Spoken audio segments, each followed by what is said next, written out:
સગાળ સાપ અહીંયા આવ્યો, મોરધ્વજ રાજાને અહીંયા આવ્યો, સીબી રાજાને અહીંયા આવ્યા, નરસિંહ મહેતાના 52 કામ કર્યા. શું લોન લીધી છે ને? હું કામ 52 કામ કરવા પડે?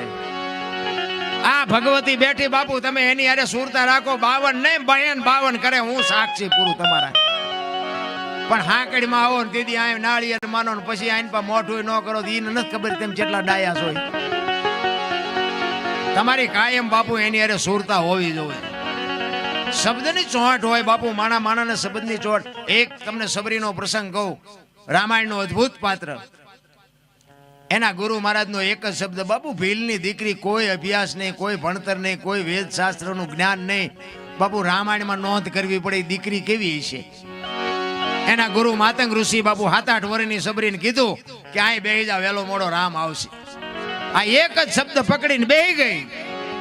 ગુરુ મહારાજનું શરીર શાંત થઈ ગયું.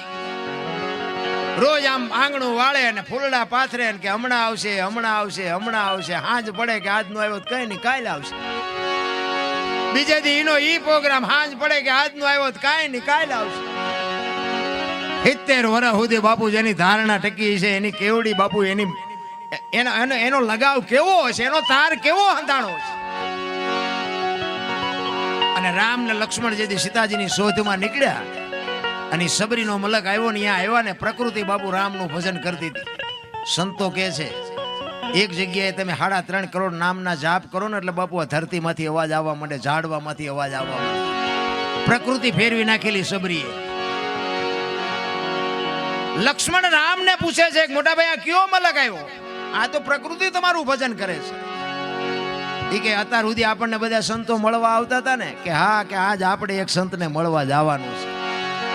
આમી ઝૂંપડી રહી ને એમાં એક ભાઈ મારા નામના જાપ કરે છે, અહીંયા આપણે જવાનું. તું જાતો જોતો શું કરે છે?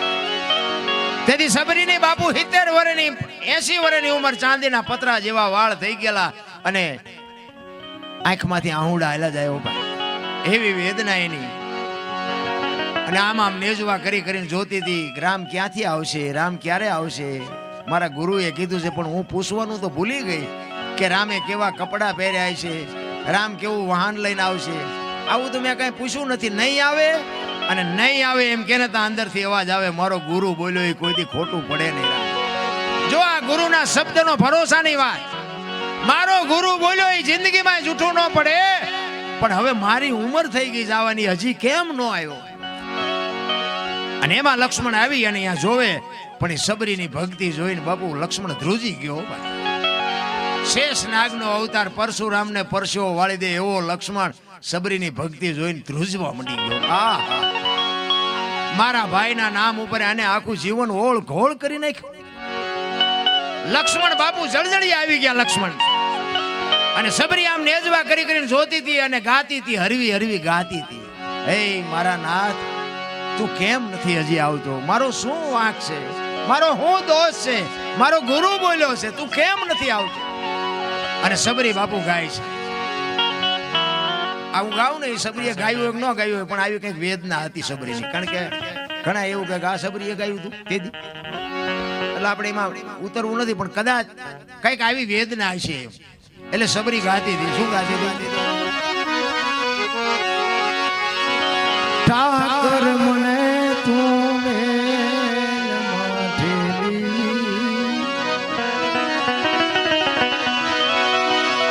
ઠાકર મને તું મેલ માઠેલી,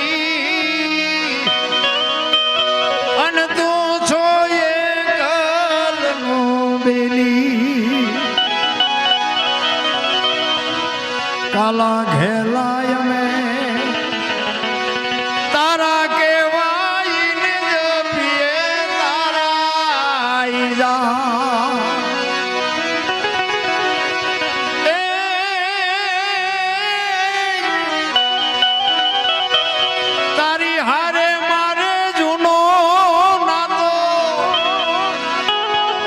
બધાને છે પણ આપણે ભૂલી ગયા છે. સબરી કહે છે મારે તારી હારે જૂનો નાતો છે, ને આપણે માયામાં બાપુ ઊંસા જ નથી આવતા. સબરી કહે છે તારી હારે મારે જૂનો નાતો, એ હવે બીજે ક્યાં જાવો ઠાકર મને ઠાકર મને મેલ માઠેલી અને તું છો એકલ નો બેલી મધ દરિયામાં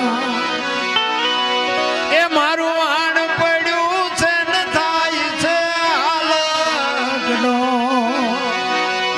આ સંસારના સાગરમાં તમારા ને મારા બધાયના નાવડા હાલ્યા જાય છે. એ તો મારા નાથને જો લગામ હોપી હશે તો જ કાંઠે પૂગવાના છે. ઘણા નથી જોતા આપણે અત્યારે કે પણાની જગ્યાએ હાલીને જતા હતા, જાત્રામાં ગયા હતા ને કે ખટારે ચડાવી દીધા ને 10 જણા ઉપાડી લીધા. તો હવે આવડા જાત્રા હાસી કરતા છે ખોટી.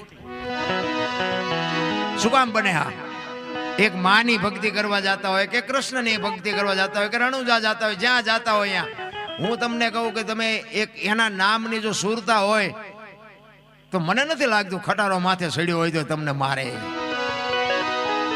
કાંઈક તો બાપુ માલપા જૂનું ઊંધું રંધાય છે. 100%ની વાત છે. એટલે સબરી કહે છે કે આ સંસારના સાગરમાં આપણા બધાયના ઓડા હેલા જાય છે, પણ એ તો મારા નાથને હોપી દો તો જ બાપુ મેળ પડવાનો છે. બાકી આમાં બુદ્ધિનો કે વિજ્ઞાનનો બાપુ વિષય જ નથી.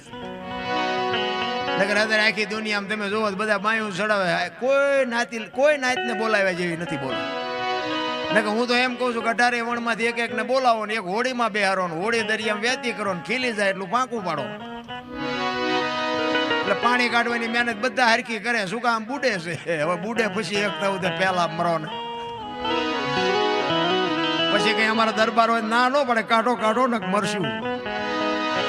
અહીંયા બધા હરખા થઈ જાય. કોઈ એમ નો કે અમે ઊંસાય છે નિસાય છે, કોઈ નો બોલે. એટલે સબરી કહે છે મધ દરિયામાં એ મારું વાણ પડ્યું છે ને થાય છે હાલગનો.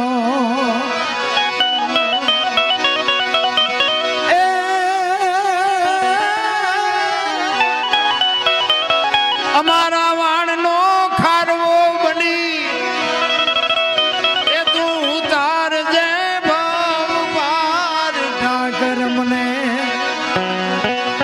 ઠાકર મને મેલ માઠેલી અને તું છો એકલ નો બેલી તું મારા નાથ અમારું હોડું પુગાડ તો બાપુ પુગે એવું છે. બાકી અમારી બુદ્ધિ આમાં કામ નથી કરતી. મને તો એમ થાય કે આપણે મંદિરમાં જઈએ ને, એક મંદિરમાં મૂર્તિ હોય ને, એ પથ્થરની મૂર્તિ હોય ને, એ પથ્થરમાંથી મૂર્તિ બનાવી હોય. એક વખત મંદિરમાં જાય ને ત્યાં દુનિયા એને પગે લાગવા માંડે ને પૂજવા માંડે ને ભગવાન થઈ જાય. આ આપણે આખી જિંદગી મંદિરના પગથિયા ગયે પણ માણા નથી થતા. બોલો ભગવાન ચેદી થાય છે? નહીં જ આવી છે ને આવી છે તો આપણને કઈ ફેર જ નથી પડતો. પૈસા વાળા હોય માલપા ભીખ માગતા હોય, રાંકા હોય બહાર બેઠા બેઠા માગતા હોય. બહાર હોય કે 2 રૂપિયા 5 રૂપિયા જોડો ઓલો માલપા જાય કે છોકરાનું હક પણ નથી થતું, ધાબુ નથી ભરાતું, ભેંસ વિયાણી. અરે મારે ઈશ્વર મેળવવો છે. એ તો દાસી જીવન રોવે, મીરા રોવે. અરે શું આપણે વાતું કરીએ ભલા મને? જ્યાં જાઓ ત્યાં બધા રોવે જ છે. આપણને એમ થાય કે હારું આ આપણે ક્યાં રોવું? રોવું તો આપણે છે પણ ટેકો દેવો છે ખંભો નથી જડતો. ક્યાં રોવું? એક પાસે જાય કે એવો છોકરાને બહુ તેડી જાય મોકલતા નથી. બીજા પાસે જાવ કે ડોબું વિયાણું દોવા નથી દેતું. બીજા પાસે જાવ કે છોકરાને પોલીસ વાળા લઈ ગયા જામીન જડતા નથી. તો આપણને એમ થાય આપણે ક્યાં રોવું? પણ આ સંસ્કાર ઘટે છે. મારો કહેવાનો મિનિંગ ઈ જ આ સંસ્કાર જો સિંચન સંસ્કારનું કર્યું હોય ને, આ માના ધાવણમાંથી હોય બાપુ. માં ધારે ને એ દીકરા કરી શકે. બાકી અત્યારે તો બાપુ શું આપણે વાત કરીએ ભલામણ? સંસ્કારની જરૂર છે.